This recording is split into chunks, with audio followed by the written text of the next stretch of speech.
नमस्ते दोस्तों। आज हम बात करने जा रहे हैं इंडियन कॉन्स्टिट्यूशन के एक बहुत ही क्रूशल और इंटरेस्टिंग टॉपिक पर, amendment of the constitution, power, procedure और बेसिक स्ट्रक्चर डॉक्ट्रिन। इस टॉपिक में हम समझेंगे कॉन्स्टिट्यूशन को अमेंड करने की ज़रूरत क्यों पड़ती है, पार्लियामेंट के पास कितना पावर है, अमेंडमेंट का कैसे अमेंडमेंट किया जाता है, और सबसे इम्पॉर्टेंट, क्या पार्लियामेंट कुछ भी चेंज कर सकता है।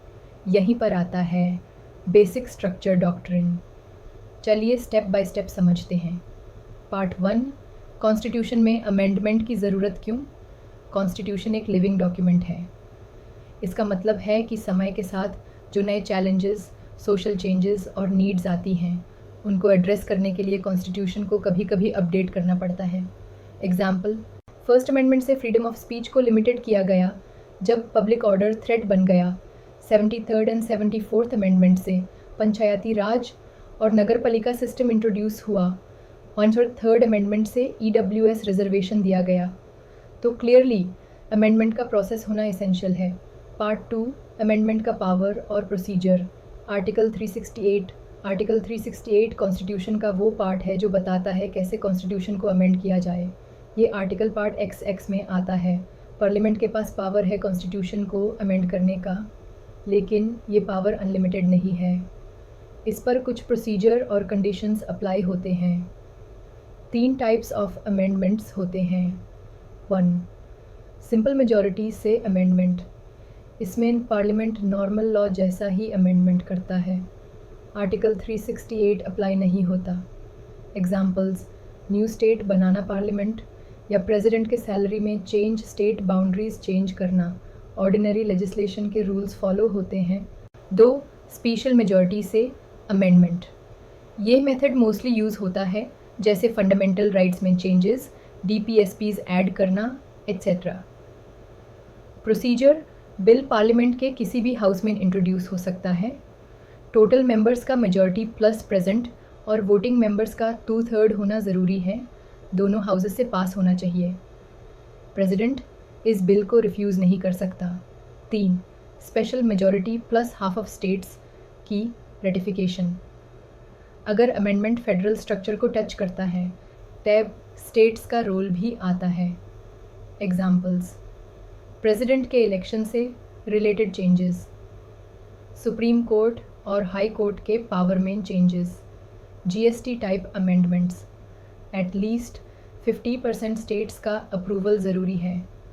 बाद में प्रेसिडेंट का असेंट भी मैंडेटरी है। पार्ट 3, पार्लियामेंट का पावर क्या लिमिटलेस है।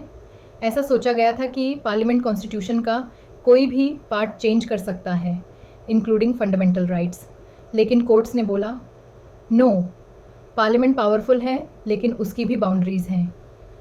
इसी डिबेट के बीच बेसिक स्ट्रक्चर डॉक्ट्रिन का जन्म हुआ। Part 4, basic structure doctrine, origin and development start हुआ था केशवानंदा भारती केस 1973 से। इस केस में सुप्रीम कोर्ट ने बोला पार्लियामेंट कॉन्स्टिट्यूशन का अमेंडमेंट तो कर सकता है, लेकिन उसका बेसिक स्ट्रक्चर या कोर फिलॉसफी को डिस्ट्रॉय नहीं कर सकता। ये जजमेंट एक हिस्टोरिक टर्निंग पॉइंट था। इसमें 13 जजेस थे और मेजॉरिटी ने इस डॉक्ट्रिन को सपोर्ट किया। पहले क्या होता था, शंकरी प्रसाद 1951 एंड सज्जन सिंह 1955। कोर्ट ने बोला पार्लियामेंट फंडामेंटल राइट्स को भी अमेंड कर सकता है। गोलकनाथ केस 1967। कोर्ट ने बोला फंडामेंटल राइट्स अमेंड नहीं किए जा सकते। ये कन्फ्यूजन क्रिएट हुआ, पार्लियामेंट ने अपोज किया। फिर आई केशवानंदा भारती केस, जहां बैलेंस इस्टेब्लिश किया गया। केशवानंदा भारती के बाद कोर्ट ने बोला पार्लियामेंट किसी भी आर्टिकल को अमेंड कर सकता है, बीट वो कॉन्स्टिट्यूशन का सोल यानी बेसिक स्ट्रक्चर को टच नहीं कर सकता। पार्ट 5, बेसिक स्ट्रक्चर में क्या क्या आता है। बेसिक स्ट्रक्चर एक फिक्स्ड लिस्ट नहीं है, लेकिन कुछ एलिमेंट्स यूनिवर्सली रिकॉग्नाइज किए गए हैं। Supremacy of constitution democracy, secularism Republican government, rule of law, judicial review, federalism, separation of powers, free and fair elections, parliamentary system, independence of judiciary, dignity of individual and unity of nation court। अगर किसी amendment को basic structure के against पाए तो वो amendment unconstitutional हो जाता है। Part 6 important judgements strengthening basic structure 1 Indira Gandhi vice राजनरेन 1975 election of prime minister को कोर्ट के रिव्यू से हटा दिया गया था। कोर्ट ने बोला free and fair election basic structure है। अमेंडमेंट इनवैलिड डिक्लेयर हुआ। 2 Minerva mills वर्जर union of India 1980 parliament को अनलिमिटेड पावर देना अनकॉन्स्टिट्यूशनल बोला। बैलेंस बिटवीन फंडामेंटल राइट्स और डीपीएसपीज को प्रोटेक्ट किया गया। 3 वामन राव वेर यूनियन ऑफ इंडिया 1981 केशवानंदा के पहले वाले अमेंडमेंट्स को वैलिड मना बाद के अमेंडमेंट्स को बेसिक स्ट्रक्चर टेस्ट से पास होना ज़रूरी बोला।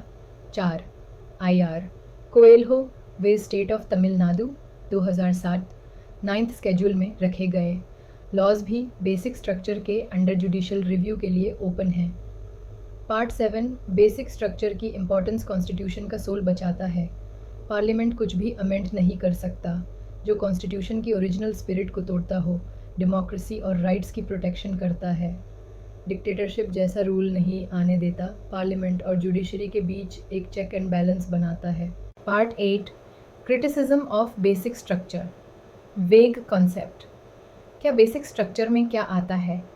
इसका कोई क्लियर लिस्ट नहीं है।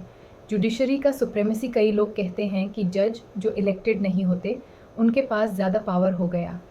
पार्लियामेंट का लिमिटेड रोल डेमोक्रेटिक इंस्टीट्यूशन होने के बावजूद पार्लियामेंट को फुल फ्लेक्सिबिलिटी नहीं मिलती। लेकिन इन सब के बावजूद बेसिक स्ट्रक्चर डॉक्ट्रिन इंडिया में कॉन्स्टिट्यूशनल सेफ्टी वाल्व के रूप में काम करता है। Part 9 major amendments and basic structure check amendment year outcome 42nd amendment 1976 parliament को सुप्रीम बनाया। पार्शल स्ट्राइक डाउन हुआ। 44th अमेंडमेंट 1978 इमरजेंसी के बाद डेमोक्रेसी रिस्टोर की।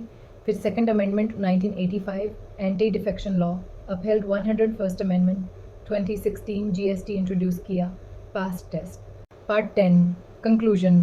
तो दोस्तों इंडियन कॉन्स्टिट्यूशन फ्लेक्सिबल है लेकिन उसके कुछ कोर प्रिंसिपल्स को कोई चेंज नहीं कर सकता। पार्लियामेंट पावरफुल है लेकिन उसकी पावर के ऊपर बेसिक स्ट्रक्चर डॉक्ट्रिन एक कॉन्स्टिट्यूशनल शील्ड बनाता है। आर्टिकल 368 से कॉन्स्टिट्यूशन अमेंड होता है लेकिन बेसिक स्ट्रक्चर उसका एसेंस है। उसे चिढ़ना मना है। यही बैलेंस बनाता है इंडिया के कॉन्स्टिट्यूशन को एक डायनेमिक और ड्यूरेबल डॉक्यूमेंट।